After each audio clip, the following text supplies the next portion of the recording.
Mga Ginoo, hayaan ninyong sabihin ko sa inyo, ang katotohanang walang sino man ang nangangahas sabihin ng malakas. Ang numero unong dahilan kung bakit karamihan sa mga lalaki na mahigit 20 anyos ay gumigising na nanghihina, pagod at matanda ay hindi dahil sa edad mismo. Ito ay dahil gabi-gabi, ang kanilang mga katawan ay nagugutom sa mga hilaw na materyales na kailangan upang muling buuin ang lakas, ibalik ang mga hormone, at muling pag-alabin ang apoy ng pagkalalaki. Iyon ang dahilan kung bakit napakaraming umaga ang pakiramdam ay mabigat, hungkag, at walang buhay. Ngunit narito ang nakakagulat. Hindi kailangang maging ganito. At maaari mo itong baguhin simula ngayong gabi. Ang pangalan ko ay Dr. Elena Marisa Santos. Inilaan ko ang mahigit 3 dekada sa pagtulong sa mga kalalakihan na bawiin ang kanilang sigla, kanilang kumpiyansa, at kanilang kalusugan. Nakipagtrabaho ako sa libu-libong kalalakihan na kaedad ninyo na dating naniniwala na ang kanilang pinakamagagandang umaga ay matagal nang lumipas para lamang matuklasan na ang kalikasan ay mayroon pa ring simpleng sagot kung saan ang modernong medisina at walang katapusang mga reseta ay hindi nakatulong. Narito ang kabalintunaan na hindi napapansin ng karamihan. Ang mismong hormone na nagtutulak sa iyong enerhiya, lakas ng kalamnan, at sa hindi mapagkakamalang sigla sa umaga, ay nabubuo habang ikaw ay natutulog.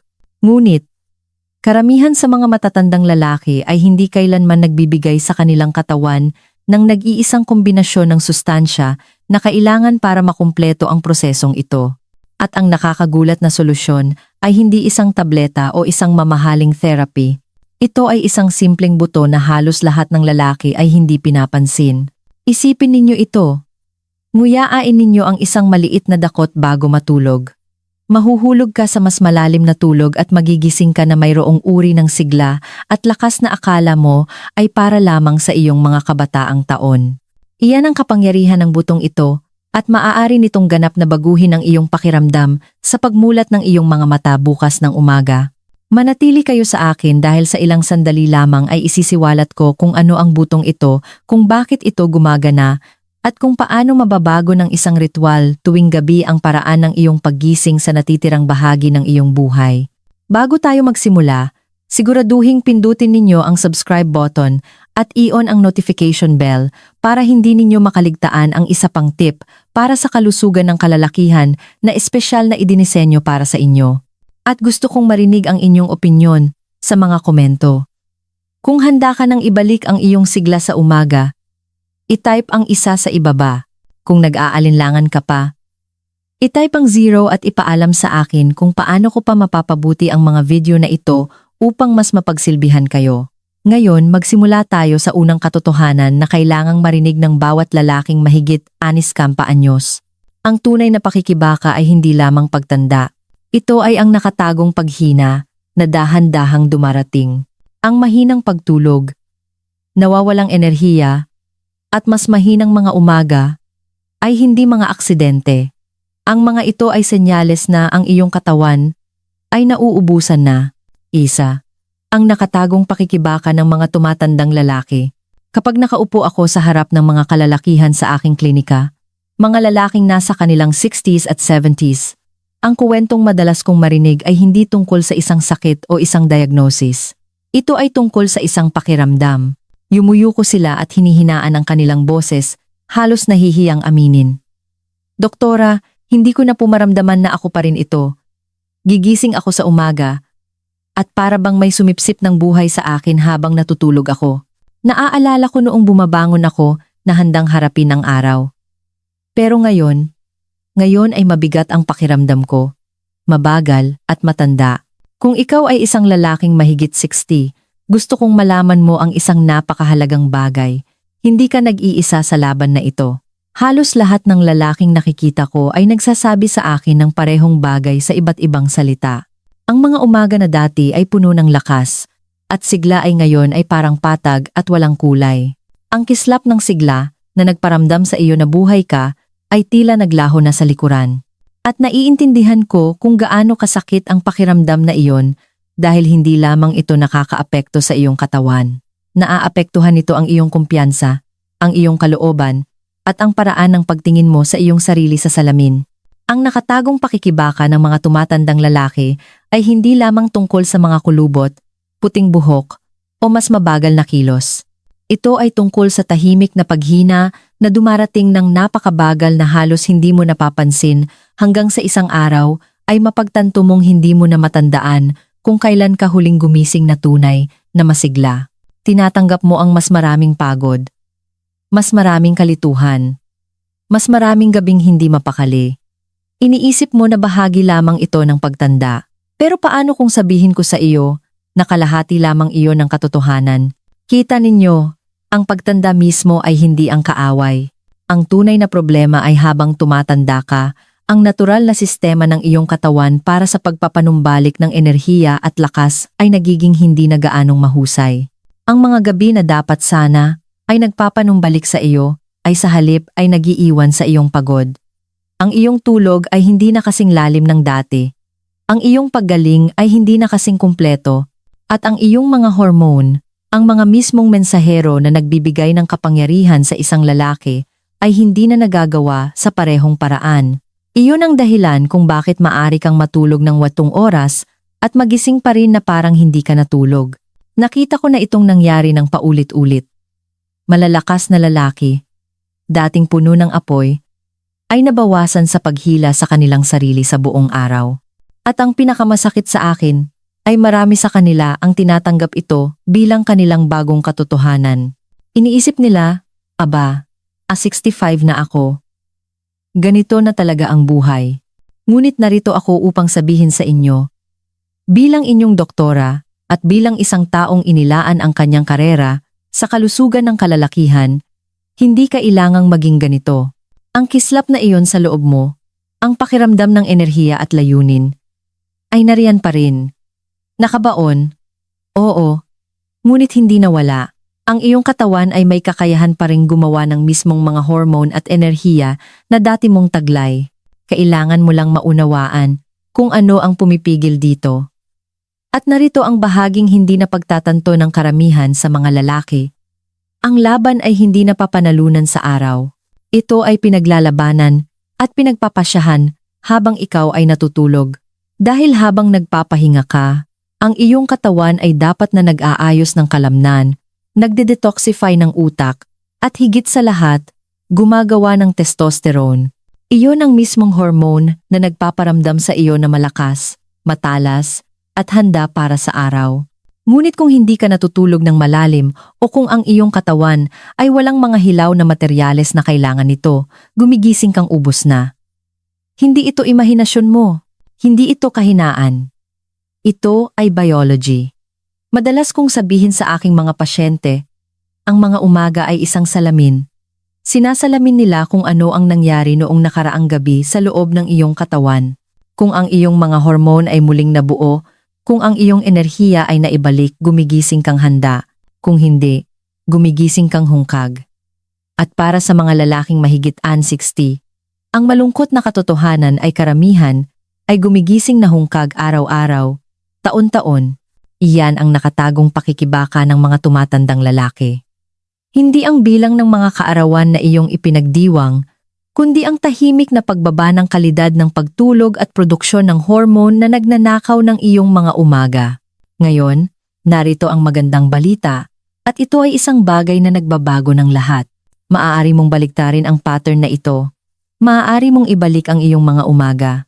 At lahat ito ay nagsisimula sa isang malalim na pag-unawa kung paano talaga gumagawa ng testosterone ang iyong katawan sa magdamag. Dahil kapag nakita mo kung saan nasisira ang proseso, mauunawaan mo ng eksakto kung paano ito ayusin. At iyon ay magdadala sa atin diretso sa susunod na katotohanan. Kung bakit ang testosterone ay tumataas sa gabi. At kung bakit ang pag-unlock sa lihim na ito ay maaaring maging susi sa paggising na parang teenager muli. 2. Kung bakit ang testosterone ay tumataas sa magdamag. Isa sa mga pinakamalaking maling akala na nakikita ko sa mga lalaking mahigit 60 ay ang paniniwala na ang testosterone ay isang bagay na makukuha mo lamang mula sa labas ng iyong katawan sa pamamagitan ng mga iniksyon, tableta, o komplikadong mga therapy. At habang may lugar ang mga medikal na paggamot na iyon, Ang katotohanan ay higit na nakapagpapasigla. Ang iyong katawan, kahit na sa edad na 60, 70, o 80, ay may kakayahan pa ring gumawa ng testosterone ng natural. Ang tanong ay hindi kung kaya ng iyong katawan na gawin ito. Ang tunay na tanong ay kung binibigyan mo ba ang iyong katawan ng mga kondisyon na kailangan nito upang magawa ito. At iyon ay nagdadala sa atin sa isa sa mga pinaka hindi napapansing katotohanan sa kalusugan ng kalalakihan. Ang testosterone ay nabubuo sa gabi, hindi sa araw. Isipin ninyo, kapag gumising ka sa umaga at naramdaman mo ang kislap ng enerhiya, ang pakiramdam ng lakas sa iyong katawan, hindi ito dahil sa isang bagay na ginawa mo noon mismo. Ito ay dahil sa kung ano ang nangyari habang ikaw ay natutulog. Sa pinakamalalim na yugto ng non-REM sleep, ang iyong pituitary gland ay nagpapadala ng malalakas na signal sa iyong mga testicle na mahalagang nagsasabing oras na para magtayo. Ito ang oras kung kailan dapat tumaas ang produksyon ng testosterone na umaabot sa pinakamataas na antas sa madaling araw. Bago mo pa man imulat ang iyong mga mata, iyon ang dahilan kung bakit ang isang malusog na lalaki sa kanyang 20s ay madalas na gumising na may hindi mapagkakamalang pakiramdam ng sigla. Hindi ito isang pagkakataon, ito ay biology na gumagana ng eksakto tulad ng idinisenyo. Ngunit dito nagiging nakakadismaya ang mga bagay para sa mga matatandang lalaki. Habang lumilipas ang mga dekada, ang iyong tulog ay nagiging mas mababaw, mas pira-piraso. Ikaw ay umiikot-ikot, gumigising para gumamit ng banyo, o simpleng nahihirapang makatulog ng tunay na malalim. At kung hindi ka kailanman nakakapasok sa mga mahahabang yugto ng pagpapanumbalik, ang signal para sa testosterone ay mas mahina. Minsan ay halos isang bulong na lamang. Hindi ko masabi kung gaano karaming mga pasyente ang nakita ko na dumarating na pagod, kumbinsido na sira na ang kanilang katawan, gayong sa katotohanan, hindi ito sira. Ito ay pinagkakaitan lamang ng mismong tulog na nagtutulak sa produksyon ng hormone. Ang mas nakakadurog ng puso dito ay kung gaano ito hindi nakikita. Sinasabi ng mga lalaki na ito ay dahil sa kanilang edad, kanilang stress, o kahit sa kanilang sarili. Iniisip nilang sila ay tamad, mahina, o nawawalan ng lakas ng loob. Ngunit hindi ito tungkol sa lakas ng loob. Ito ay tungkol sa kimika. Kung ang iyong katawan ay hindi makapasok sa malalim na non-REM sleep, kung gayon ang mismong proseso na bumubuo ng testosterone ay napuputol. At iyon ang dahilan kung bakit napakaraming lalaki ang gumigising na walang buhay, walang enerhiya, walang sigla, at walang natitirang kislap na maibibigay. Hayaan ninyong ibahagi ko ang isang personal na bagay mula sa aking pagsasanay. Naaalala ko ang isang lalaki sa huling bahagi ng kanyang 60s na nagpunta sa akin. Si Ginoong Carlos, isang retiradong inhinyero, matalas ang isip ngunit kitang-kita ang pagod. Simple lang ang kanyang reklamo. Doktora, natutulog ako. Pero hindi ko kailanman naramdaman na nakapagpahinga ako. At ang mga umaga ko, wala na. Nang suriin namin ang kanyang mga pattern ng pagtulog, naging malinaw na hindi siya umaabot sa malalim na tulog. Ang kanyang katawan ay gumagana gabi-gabi nang hindi kailanman umaabot sa yugto kung saan ginagawa ang testosterone. Matapos siyang tulungan na gumawa ng maliliit na pagbabago upang maibalik ang tulog na iyon, nagbago ang kanyang mga umaga. Sa loob ng ilang linggo, bumalik ang kanyang enerhiya. Tumaas ang kanyang kumpiyansa.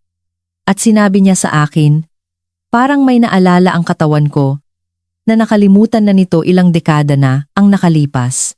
Iyan ang kapangyarihan ng pag-unawa, kung bakit ang testosterone ay tumataas sa magdamag. At narito ang gusto kong maunawaan ng bawat lalaking nakikinig sa akin ngayon. Ang inyong mga gabi ay hindi lamang oras ng pahinga. Ang mga ito ang pinakamahalagang oras ng iyong buong araw. Bawat malalim na yugto ng pagtulog ay isang pagkakataon upang muling punan ang iyong tangke, upang ibalik ang iyong mga hormone, upang muling buuin ang iyong lakas. Kung mawala mo ang pagkakataong iyon, gumigising kang nauubusan. Ngunit kung mababawi mo ito, ang mga umaga ay muling magiging isang regalo, puno ng enerhiya, kalinawan, at ang sigla ng kabataan na akala mo ay nawala na. Kaya, ang tunay na lihim sa paggising na parang teenager ay hindi matatagpuan sa gym o kahit sa opisina ng doktor. Ito ay nakatago sa lalim at kalidad ng iyong pagtulog. At kung ang testosterone ang gasolina na gumagawa sa iyo na isang lalaki, kung gayon ang pagtulog ang pabrika kung saan ginagawa ang gasolinang iyon. Kung wala ang isa, hindi mo maaaring magkaroon ng isa pa. Ngayong nauunawaan mo na kung bakit dapat tumaas ang iyong katawan sa gabi, hayaan mong ipakita ko sa iyo ang unang malaking hadlang na humaharang sa prosesong ito sa mga lalaking mahigit-anim na ba. Ito ay isang kakulangan na napakakaraniwan, napakatahimik na halos bawat lalaking sinusuri ko ay kulang nito. At kung wala ito, ang iyong testosterone ay simpleng hindi tataas. Ang nawawalang link na ito ang tunay na dahilan kung bakit karamihan sa mga lalaki ay gumigising na mas mahina kaysa sa nararapat. At sa susunod na seksyon, isisiwalat ko kung ano ito. 3. Kaaway numero 1. Kakulangan sa zinc. Kapag nakikipag-usap ako sa mga matatandang lalaki tungkol sa kanilang kalusugan, madalas nilang isipin na ang pinakamalaking banta sa kanilang sigla ay mga bagay tulad ng stress, kakulangan sa ehersisyo, o marahil ay ang kanilang edad lamang. At habang may papel ang mga iyon, mayroong isang tahimik na kakulangan na nakikita ko sa halos bawat lalaki na umuupo sa aking opisina. Hindi ito dramatiko. Hindi mo ito nararamdaman sa iyong mga buto tulad ng arthritis. Hindi mo ito nakikita sa salamin tulad ng puting buhok, ngunit tahimik nitong ninanakaw ang iyong lakas, sinisipsip ang iyong mga hormone, at iniiwan kang mas mahina tuwing umaga. Ang kaaway na iyon ay ang kakulangan sa zinc. Ngayon, ang zinc ay hindi isang kakaibang sustansya. Ito ay isang simpleng mineral, ngunit tinatawag ko itong master mineral ng pagkalalaki. Kung wala ito, hindi makakagawa ng testosterone ang iyong katawan. Period. At narito ang malupit na bahagi. Ang zinc ay isa sa mga unang sustansya na nawawala habang ikaw ay tumatanda. Ang ating modernong dieta, na puno ng mga processed na pagkain, ay hindi ito napapalitan. Ang mga gamot na iniinom ng maraming matatandang lalaki, lalo na ang mga gamot sa presyon ng dugo, diuretics, at kahit mga gamot sa heartburn ay maaaring mag-alis ng zinc sa iyong katawan. At sa bawat taon na lumilipas, lumalalim ang kakulangan. Naaalala ko ang isang partikular na pasyente, si Mang Roberto, isang 72 taong gulang na dating high school football coach. Siya ay isang malakas na lalaki noong kanyang kabataan, isang lalaking nabuhay para sa weight room at sa mga laro tuwing Biyernes ng gabi. Ngunit nang pumunta siya sa akin, mukha siyang pagod at nanlulumo.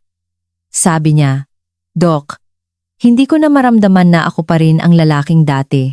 Nagpatakbo kami ng ilang simpleng pagsusuri, at sigurado nga, ang kanyang mga antas ng zinc ay kritikal na mababa. Matapos tugunan ang kakulangang iyon, may isang kahanga-hangang nangyari. Sa loob ng ilang linggo, nagsimula siyang gumising na may mas maraming enerhiya, gumaan ang kanyang kalooban, at sinabi niya sa akin na may ngiti. Akala ko wala na ang mga umagang iyon, pero bumalik na sila. Iyan ang kapangyarihan ng zinc. Suriin natin kung bakit ito napakahalaga. Sa loob ng iyong katawan, mayroong isang hormone na tinatawag na luteinizing hormone, madalas na tinutukoy bilang LH. Isipin ang LH bilang ang mensahero na nagsasabi sa iyong mga testicle na gumawa ng testosterone. Ngunit hindi maaaring gumana ng maayos ang LH kung walang zinc. Kung wala kang sapat na zinc sa iyong sistema, nawawala ang mensaheng iyon at bumabagal ang produksyon ng testosterone. Ang resulta, mas mababang libreng testosterone, mas mahinang mga umaga, bumababang enerhiya, at nawawalang kumpiyansa. Ngunit hindi doon nagtatapos ang kuwento. Ang zinc ay may isa pang mahalagang papel. Kinokontrol nito ang isang enzyme na tinatawag na aromatase. Ang aromatase ang enzyme na nagko-convert ng testosterone sa estrogen. Ngayon, ang estrogen ay hindi isang masamang hormone. Kailangan ng mga lalaki ng kaunti nito. Ngunit kapag ang aromatase ay hindi napipigilan, masyadong maraming sa iyong mahalagang testosterone ang nananakaw at nagiging estrogen. At ano ang resulta? Nagkakaroon ka ng taba sa iyong tiyan, dumidilim ang iyong kalooban, nawawala ang iyong kalamnan, at nawawala ang matalas na gilid na dating naglalarawan sa iyo. Sa pamamagitan ng pagpapanumbalik ng zinc, tinutulungan mong mapanatili ang aromatase sa kontrol na nangangahulugang mas marami sa iyong testosterone ang nananatili, kung saan ito nararapat, na nagpapasigla sa iyong lakas, iyong sigla, at iyong sigla. Ito ang dahilan kung bakit sinasabi kong ang kakulangan sa zinc ay kaaway numero 1 para sa mga matatandang lalaki. Hindi ito sumisigaw para sa atensyon. Dahan-dahan itong pumapasok taon-taon hanggang sa magising ka isang araw na nagtataka kung bakit iba na ang iyong pakiramdam, kung bakit patag ang iyong mga umaga, kung bakit wala na ang iyong enerhiya. At ang trahedya ay hindi kailanman na ikokonekta ng karamihan sa mga lalaki ang mga tuldok. Iniisip nilang edad lamang ito gayong sa katotohanan, ito ay isang bagay na kasing simple at kayang ayusin tulad ng pagpapanumbalik ng isang mineral na matagal nang hinahanap ng kanilang katawan. At narito ang nakapagpapasiglang bahagi. Hindi mo kailangan ng isang komplikadong plano sa paggamot upang labanan ang kaaway na ito. Ang kalikasan ay nagbigay na sa atin ng mga pagkaing mayaman sa zinc. At isa sa mga pinakamakapangyarihang mapagkukunan ay ang mismong buto na pag-uusapan natin sa ilang sandali. Sa pamamagitan ng pagbibigay sa iyong katawan ng kailangan nito sa gabi, pinapayagan mo itong sa wakas ay muling sindihan ang pugon, upang ibalik ang produksyon ng testosterone na dapat ay tumataas habang ikaw ay natutulog. Ngunit kalahati lamang ng kwento ang zinc. Kahit na maibalik mo ang iyong mga antas, may isa pang hadlang na nakatayo sa pagitan mo at ng malalim, makapangyarihang tulog na kailangan ng iyong katawan para tumaas ang testosterone. Ito ay isang problemang patuloy kong nakikita sa mga matatandang lalaki at wala itong kinalaman sa edad mismo.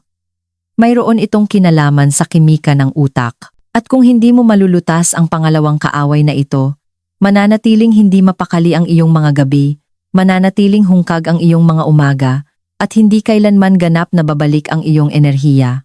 Tingnan natin ng mas malapitan ang nakatagong hadlang na ito at kung bakit napakaraming lalaki ang nananatiling bilanggo nito. 4. Kaaway numero 2. Mahinang kimika ng pagtulog. Kapag karamihan sa mga lalaking mahigit 60 ay nagrereklamo tungkol sa pagod sa umaga, inaakala nilang ang problema ay simpleng hindi pagkakaroon ng sapat na oras ng tulog. Iniisip nila, kung mas matagal lang akong manatili sa kama, baka mas gumaan ang pakiramdam ko.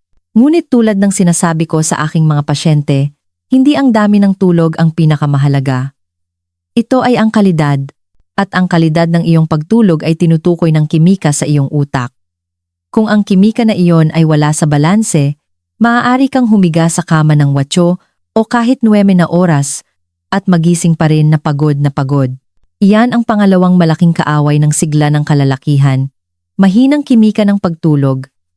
Hayaan ninyong magpinta ako ng isang larawan. Isipin ninyong nakahiga kayo sa kama. Patay ang mga ilaw. Gusto mong matulog. Ngunit ang iyong isip ay tumatakbo. Mga iniisip tungkol sa mga bayarin, kalusugan, pamilya, o mga sakit sa iyong katawan ang nagpapanatili sa iyong gising. Kahit na sa kalaunan ay makatulog ka, ang iyong tulog ay mababaw, pira-piraso, at magaan. Nagigising ka ng ilang beses sa gabi, minsan ay walang dahilan. At pagsapit ng umaga, sa halip na makaramdam ng panunumbalik, pakiramdam mo ay pagod, halos parang nagtrabaho ka buong gabi sa halip na magpahinga. Ito ay hindi katamaran o kahinaan. Ito ay kimika. Sa gitna ng problemang ito, ay isang hindi gaanong kilalang amino acid na tinatawag na tryptophan. Ang tryptophan ay isang bagay na hindi kayang gawin ng iyong katawan sa sarili nitong paraan. Dapat mo itong makuha mula sa iyong pagkain. Kapag pumasok na ito sa iyong sistema, ang tryptophan ay nagiging serotonin, ang hormone na nagpapakalma sa iyong kalooban, nagpapatahimik sa iyong tumatakbong mga isipan at tumutulong sa iyong makaramdam ng kasiyahan. Mula sa serotonin, ang iyong katawan ay gumagawa naman ng melatonin, ang master sleep hormone. Ang melatonin ang nagsasabi sa iyong utak na oras na para mag-shutdown, mag-relax, at pumasok sa malalim na restorative sleep. Kung walang tryptophan, ang buong chain reaction na ito ay nasisira.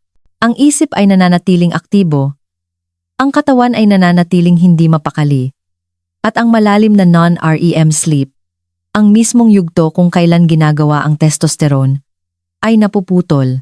Naaalala ko ang isang lalaki sa kalagitnaan ng kanyang 60s, Si Mang Jose, isang retiradong truck driver, na nagsabi sa akin na hindi siya nakaranas ng magandang tulog sa loob ng mahigit 10 taon. Matutulog siya ng 10, magigising ng hating gabi, iikot-ikot hanggang 3, iidlip muli hanggang 5, at pagkatapos ay susuko na. Ngunit nang tugunan namin ang kanyang kimika ng pagtulog, nang sa wakas ay suportahan namin ang kanyang katawan ng mga hilaw na materyales na kailangan nito, nakatulog siya ng malalim sa unang pagkakataon sa loob ng maraming taon. Hindi ko malilimutan ang itsura sa kanyang mukha sa kanyang follow-up appointment. Sabi niya, "Doc, gumising ako ng 6 at pakiramdam ko ay 20 anyos ulit ako. Hindi ko alam na kayang gawin iyon ng tulog." Iyan ang pagkakaiba sa pagitan ng simpleng pagtulog at pagtulog na may balanseng kimika, at narito ang nakakadurog ng pusong katotohanan. Karamihan sa mga lalaki ay hindi namamalayang sinasabotahe ang kanilang sariling kimika ng pagtulog. Mabibigat na hapunan, pag-inom ng alak sa gabi, walang katapusang pagkakalantad sa mga screen, lahat ng mga bagay na ito ay nag-aalis ng tryptophan o humaharang sa conversion nito sa serotonin at melatonin. Ang mismong mga hormone na kailangan mo upang magpahinga ng malalim ay nagugulo ng mga gawi na tila hindi nakakapinsala. Hindi nakapagtataka na ang mga lalaki ay gumigising na malabo ang isip at pagod. Ang kanilang mga katawan ay hindi man lang nagkaroon ng pagkakataong muling magbuo. Ang trahedya ay kapag nangyayari ito gabi-gabi, taon-taon, bumabagsak ang mga antas ng testosterone, dumidilim ang kalooban, at nawawalan ng kulay ang buhay. Ninanakawan ka ng nag-iisang proseso na dapat magparamdam sa iyo na buhay ka tuwing umaga. Ngunit narito ang magandang balita. Ang siklong ito ay maaaring masira sa pamamagitan ng pagpapanumbalik ng tryptophan, sa pamamagitan ng tamang pagkain, sa pamamagitan ng pagprotekta sa iyong kimika ng utak sa gabi. Maaari mong muling itayo ang tulay, pabalik sa malalim na tulog, at kapag bumalik ang tulog na iyon, sa wakas ay may pagkakataon ang iyong katawan na gumawa ng testosterone na nagpapasigla sa iyong enerhiya, kumpiyansa, at pagkalalaki. Kaya kapag tiningnan natin ang dalawang malalaking kaaway, kakulangan sa zinc at mahinang kimika ng pagtulog, nagiging malinaw kung bakit napakaraming lalaki ang pakiramdam ay kalahating buhay. Ngunit paano kung sabihin ko sa iyo na mayroong isang simpleng buto na lumulupig sa parehong mga kaaway na ito ng sabay-sabay? Isang buto na nagbibigay ng zinc upang pag-alabin ang testosterone at tryptophan upang ibalik ang malalim na tulog. Isang buto na napakaliit na maaari mong hawakan ang daan-daan nito sa iyong kamay, ngunit napakalakas na maaari nitong baguhin ang paraan ng iyong paggising sa umaga. Sa susunod na section, isisiwalat ko kung ano ang butong iyon at kung paano ito gamitin bilang bahagi ng iyong ritual tuwing gabi. 5. Ang buto na nag-aayos sa parehong problema. Buto ng kalabasa. Pagkatapos ng maraming taon ng pakikinig sa mga lalaki na naglalarawan ng parehong mga pakikibaka, mga gabing hindi mapakali, mga umagang patag, nawawalang sigla, masasabi ko sa inyo na ang breakthrough moment sa aking klinika ay laging pareho. Ito ay kapag sa wakas ay nauunawaan ng isang lalaki na ang kanyang katawan ay mayroon ng kakayahang muling buuin ang enerhiya at testosterone. Kailangan lang nito ang tamang gasolina sa tamang oras. At ang gasolinang iyon, mga Ginoo, ay dumating sa anyo ng isang bagay na napakasimple na madalas ay natatawa ang aking mga pasyente kapag unang beses ko itong sinasabi sa kanila.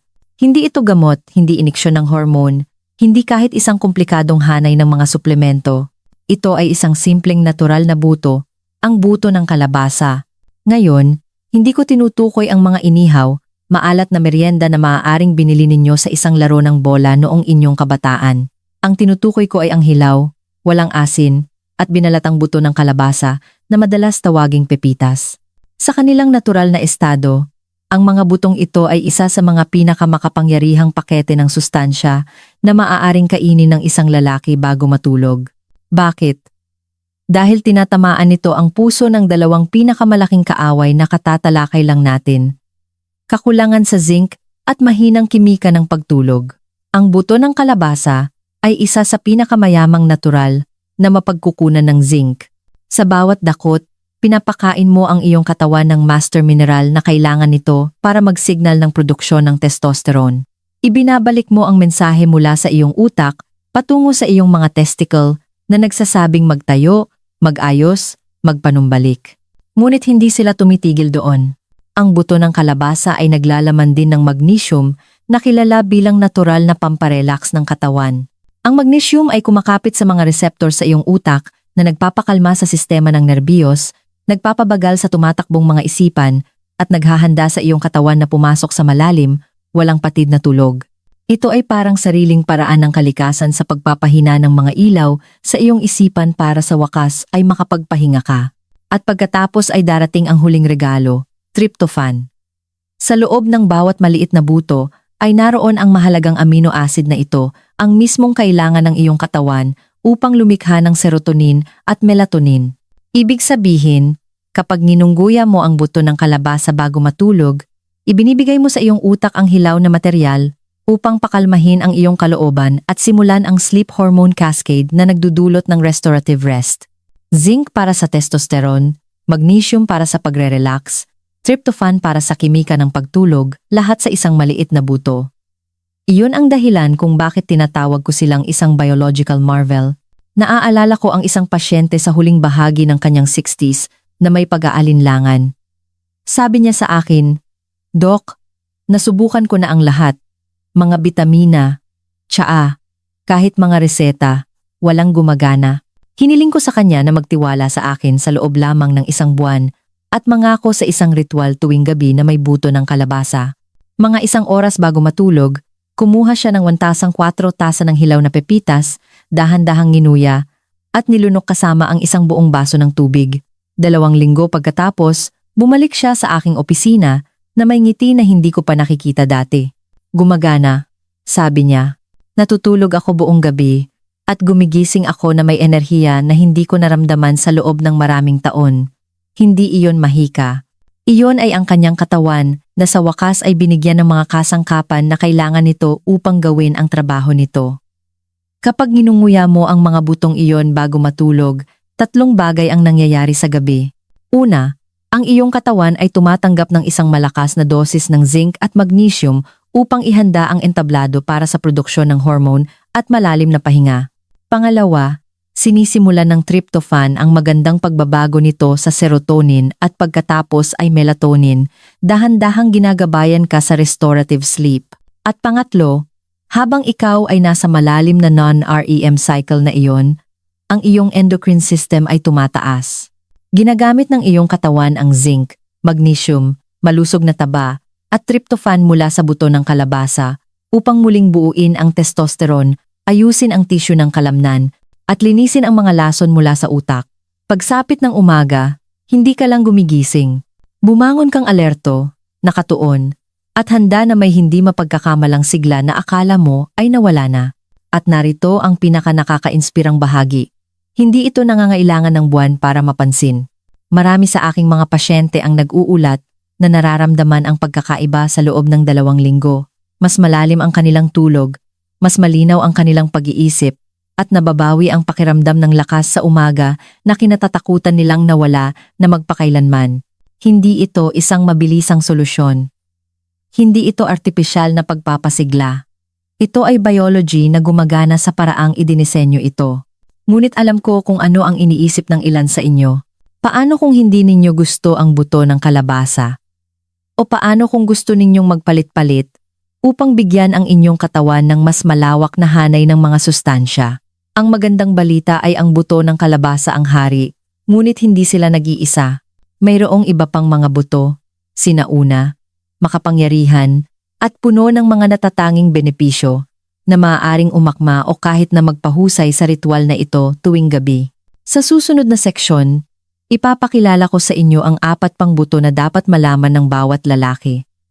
Bawat isa ay may dalang sariling lihim na kapangyarihan upang ibalik ang enerhiya, sigla, at pagkalalaki. 6. Iba pang mga buto na sulit pagpalit-palitin. Habang ang buto ng kalabasa ay nananatiling hiyas para sa mga lalaking mahigit asienta. Madalas kong ipinaaalala sa aking mga pasyente na ang katawan ay umuunlad sa pagkakaiba-iba tulad ng hindi mo pagkain ng parehong ulam araw-araw. Hindi ka rin dapat umasa sa iisang pagkain lamang upang dalhin ang lahat ng bigat ng iyong kalusugan. Ang kagandahan ng kalikasan ay nag-aalok ito sa atin ng malawak na hanay ng mga buto. Bawat isa ay may dalang natatanging hanay ng mga compound na idinisenyo upang magbigay sustansya, mag-ayos, at magpalakas. Ang pagpapalit-palit ng mga butong ito ay hindi lamang nagpapanatili ng interes sa iyong dieta, tinitiyak din nito na ang iyong katawan ay tumatanggap ng mas malawak na spektrum ng mga mineral, antioxidant, at mahahalagang taba. Magsimula tayo sa isa sa mga pinakasinauna at makapangyarihang buto, ang black seed. Minsan ay tinatawag na Nigella sativa. Ang maliit na itim na butil na ito ay pinuri sa libu-libong taon. Tinawag pang ang binhi ng pagpapala sa mga sinaunang teksto. Ang tunay na regalo nito ay nasa isang compound na tinatawag na thymoquinone. Isang malakas na anti-inflammatory at antioxidant. Bakit ito mahalaga para sa mga lalaki sa kanilang 60s at higit pa dahil ang pamamaga ay parang isang mabagal na apoy sa loob ng katawan? Pinapagod nito ang iyong mga adrenal gland, ninanakaw ang iyong enerhiya, at nakakasagabal sa malusog na produksyon ng hormone. Kapag ninunguya mo ang isang maliit na kutsara ng black seed o umiinom ng isang kutsarita ng black seed oil bago matulog, para kang nagpapadala ng isang maliit na hukbo upang pakalmahin ang apoy na iyon. Marami sa aking mga pasyente ang napapansin na mas madali ang kanilang paghinga, mas mahimbing ang kanilang tulog, at mas magaan ang kanilang mga umaga dahil hindi na nabibigatan ng hindi nakikitang pasanin ng pamamaga. Pagkatapos ay mayroong fenugreek, isang maliit na dilaw kayumangging buto na may bahagyang matamis, parang maple na lasa. Ang fenugreek ay ginamit sa tradisyonal na gamot sa loob ng maraming siglo, partikular para sa sigla ng lalaki. Ang nagpapabihira dito ay ang mga compound na kilala bilang steroidal saponins. Ang mga saponin na ito ay gumagana sa pamamagitan ng banayad na pagbabawas sa aktibidad ng aromatase, ang enzyme na nagko-convert ng testosterone sa estrogen. Sa mas simpleng mga termino, tinutulungan ka ng fenugreek na mapanatili ang mas marami sa testosterone na natural na ginagawa ng iyong katawan. Isang lalaki sa huling bahagi ng kanyang 60s ang nagsabi sa akin matapos subukan ang tsaa ng fenugreek sa gabi, "Doc, parang naalala ng katawan ko kung paano muling paandarin ang makina." Iyon mismo ang ginagawa ng fenugreek. Tinutulungan ka nitong mapanatili ang mas marami sa iyong natural na gasolina. Isa pang hindi napapansin, ngunit makapangyarihang opsyon, ay ang buto ng linga. Maliit, hindi kapansin-pansin, madalas na iwinisik sa mga hamburger bun o sushi roll, ang mga buto ng linga ay talagang puno ng zinc na nakikipagkumpetensya kahit sa buto ng kalabasa sa densidad ng mineral. Ngunit may dagdag ang linga. Mga lignan, malalakas na compound ng halaman na nagpoprotekta sa atay. At bakit mahalaga ang kalusugan ng atay para sa mga lalaki? Dahil ang atay ang iyong sentro ng pag-recycle ng hormone. Gabi-gabi habang natutulog ka, pinoproseso at binabalanse ng iyong atay ang mga hormone, tinitiyak na magagamit ang mga ito sa susunod na araw. Kapag sariwa mong giniling ang mga buto ng linga at kinain bago matulog, binibigyan mo ang iyong atay ng suporta na kailangan nito upang gawin ang trabaho nito sa buong kapasidad. Sa wakas, nariyan ang hemp heart. Marahil ang pinakabalanse sa lahat. Ang mga buto ng hemp ay naglalaman ng lahat ng 21 amino acid na ginagawa itong isang kumpletong mapagkukunan ng protina para sa mga matatandang lalaki. Ito ay kritikal dahil ang pagpapanatili ng mass ng kalamnan pagkatapos ng 60 ay nagiging isang mahirap na laban. Ang mga hemp heart ay nagbibigay ng hilaw na material para sa pag-aayos ng kalamnan sa gabi. Higit pa, ang kanilang halos perpektong ratio ng omega, asim sa omega-3 fatty acids ay nagbabawas ng pamamaga, sumusuporta sa kalusugan ng utak, at nagbibigay ng mga fundamental na taba kung saan nabubuo ang mga hormone. Isang pasyente ang nagsabi sa akin na ang pagdaragdag ng hemp hearts bago matulog ay hindi lamang nagpabuti sa kanyang pagtulog, kundi nagpanatili ring matatag ang kanyang asukal sa dugo sa buong gabi. Hindi na siya nagigising ng tres ng umaga na hindi mapakali at gutom. Sa halip, natutulog siya ng diretsyo at gumigising na sariwa. Kaya, habang ang buto ng kalabasa ay nananatiling pundasyon.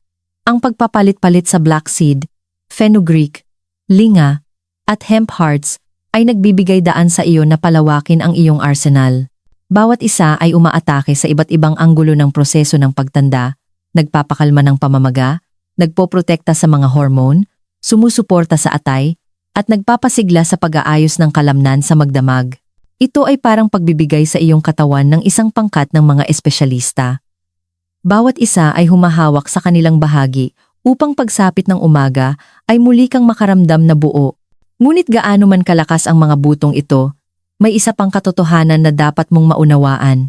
Ang mga buto lamang ay hindi lamang tungkol sa mga sustansya.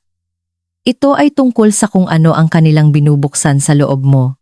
Dahil ang tunay na tagumpay ay hindi lamang sa mga mineral o taba, kundi sa paraan kung paano kanila tinutulungang bawiin ang isang bagay na mas malalim, ang emosyonal na kaibuturan ng pagiging isang lalaki. At yan mismo ang ating susuriin sa susunod. 7. Ang emosyonal na kaibuturan at inaasahang mga resulta. Kapag nakaupo ako sa harap ng isang lalaki sa kanyang Einstein o 70s, karaniwan kong nakikita ang bigat na dala niya sa kanyang mga mata, bago pa man siya magsalita. Hindi lamang ito ang pagod o ang mga gabing hindi mapakali. Ito ay ang tahimik na pagkadismaya, na hindi na niya nararamdaman na siya pa rin ang lalaking dati. Marami ang naglalarawan nito na parang humina ang liwanag ng buhay, na parang may dahan-dahang nagpababa ng brightness switch nang walang babala, at narito ang katotohanang gusto kong marinig ng bawat lalaki. Hindi ito tungkol sa pagiging banidoso. Hindi ito tungkol sa paghabol sa kabataan para sa mababaw na mga dahilan. Ito ay tungkol sa pagbawi sa kaibuturan ng kung sino ka, ang iyong lakas, iyong kumpiyansa, at ang sigla na nagdala sa iyo sa mga pinakamagandang taon ng iyong buhay. Iyan ang emosyonal na kaibuturan ng paglalakbay na ito. Narinig ko ang hindi mabilang na mga lalaki na naglalarawan sa unang pagkakataon na napagtanto nilang may nagbago. Para sa isa, ito ay ang paggising ng walang pamilyar na sigla sa umaga na kanyang inaasahan sa loob ng mga dekada. Para sa isa pa, ito ay ang pagtingin sa kanyang asawa at napagtanto na ang kanyang enerhiya para sa intimacy ay tahimik na naglaho. At para sa marami, ito ay simpleng ang sandali na hindi na nila nakikilala ang kanilang sarili sa salamin. Ang mga sandaling ito ay masakit dahil tumatagos ito sa puso ng pagkalalaki. Binubulong nila ang kasinungalingan na ang iyong pinakamagagandang araw ay nasa likuran mo na. Ngunit inilaan ko ang mahigit 3 dekada bilang isang manggagamot na pinapanood ang mga lalaki na patunayan na mali ang kasinungalingang iyon. Dahil kapag binigyan mo ang iyong katawan ng tamang mga kasangkapan, mga sustansya na nagpapanumbalik ng mga hormone, mga pagkain na nag-aayos ng kimika ng pagtulog, maliliit na ritual na gumagalang sa iyong biology, ang mga pagbabago ay hindi lamang pisikal. Oo, mapapansin mo ang mas malalim na tulog, mas pare-parehong enerhiya, at ang malugod na pagtaas ng lakas sa umaga. Ngunit mapapansin mo rin ang isang bagay na mas mahirap sukatin, ang pagbabalik ng pag-asa. Hindi ko malilimutan ang isang lalaki na nagsabi sa akin pagkatapos ng 3 linggo ng ritual na ito tuwing gabi, "Doc, pakiramdam ko ay nakabalik ako sa aking sarili. Mas madalas na akong tumawa. Inaasahan ko na muli ang mga umaga."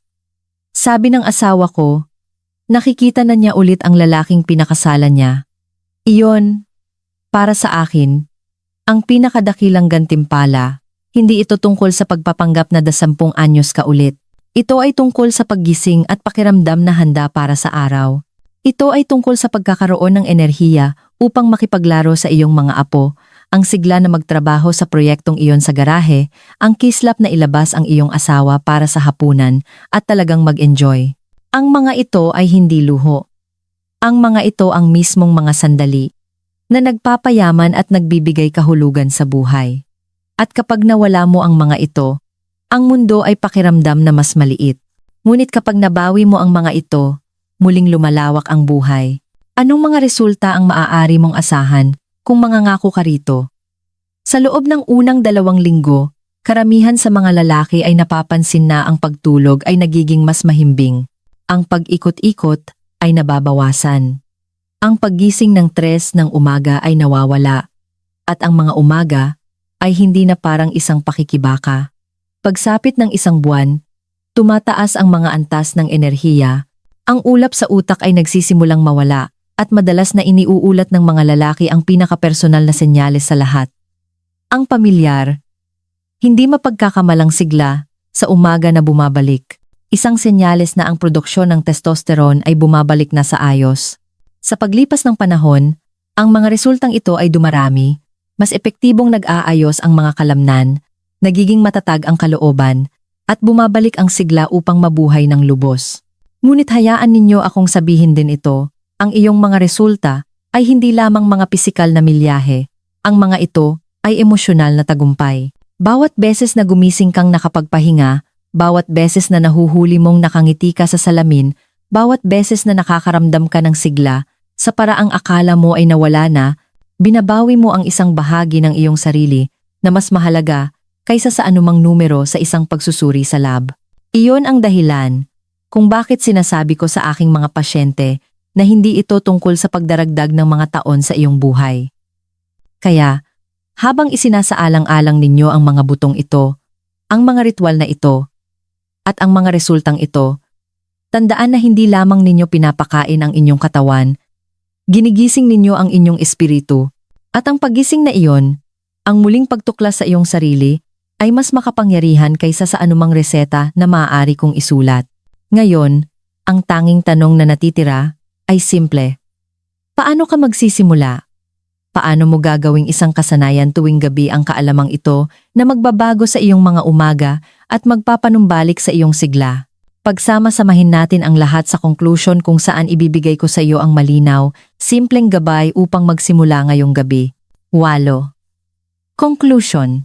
Kaya, narito na tayo, mga Ginoo. Tinalakay natin ang mga nakatagong kaaway na nagnanakaw ng iyong lakas, kakulangan sa zinc, mahinang kimika ng pagtulog, at ang mabagal na pagkaubos ng enerhiya na nagpapabigat sa mga umaga sa bawat paglipas ng taon. Natuklasan natin ang kapangyarihan ng isang buto, ang buto ng kalabasa, kasama ang regalo nitong zinc, magnesium, at tryptophan, at nakita natin kung paano nito ibinabalik ang parehong testosterone at malalim na restorative sleep. Nalaman natin ang mga sumusuportang buto, black seed, fenugreek, linga, hemp na magkakasamang bumubuo ng isang natural na sandata upang protektahan ang iyong sigla. At sa wakas, kinilala natin kung ano ang tunay na mahalaga. Hindi lamang ang agham, kundi ang emosyonal na kaibuturan ng pakiramdam na muling maging ikaw. Ibinabahagi ko ito hindi bilang teorya, kundi bilang totoong karanasan ng mga lalaki na umupo sa aking opisina. Marami sa kanila ang nag-alinlangan na maaari pa silang makaramdam na malakas muli. At gayunpaman, nang yakapin nila ang maliliit na sinadyang pagbabagong ito, gumising sila na may pag-asa, sigla, at kahit kagalakan na akala nila ay nawala na magpakailanman. Ang aking payo ay simple, magsimula ngayong gabi. Kunin ang isang dakot ng buto ng kalabasa, dahan-dahang nguyain, at hayaan ang kalikasan na gawin ang idinisenyo nitong gawin. Dahil minsan, ang pinakamaliliit na ritual ang nagdudulot ng pinakamakapangyarihang mga pagbabago.